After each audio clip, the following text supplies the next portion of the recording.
এই দুনিয়ার পুরো জীবনটা এটা হচ্ছে লালসাময় একটা জীবন, লোভ, মরিচিকা, মায়াজাল। এই মায়াজালে আমরা আটকে আছি, ফলে মৃত্যুর কথা আমরা ভুলে গিয়েছি। পাগলের মতো ছুটছি, আরো টাকা লাগবে, আরো খ্যাতি লাগবে, আরো যশ লাগবে, আরো দাপট লাগবে। আমার এত টাকা দিয়ে কি হবে? এত সম্পদ দিয়ে কি হবে?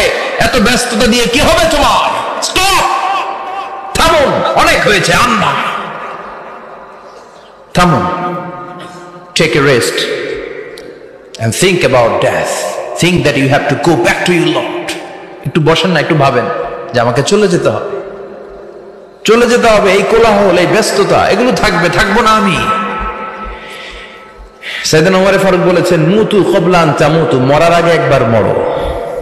হাসিবু ক্বাবলা আন তুহাসাবু আলাইকুম, তোমার হিসাব নেওয়ার আগে তুমি একবার নিজের হিসাবটা করো না। কাগজ বের করে একটু লিখো না কি কি ভালো কাজ করছিলা, যেগুলো দিয়ে নাজাতের ওসিলা হতে পারে। 1 2 3, আর কি কি আকাম কুকাম করছো দেখো না।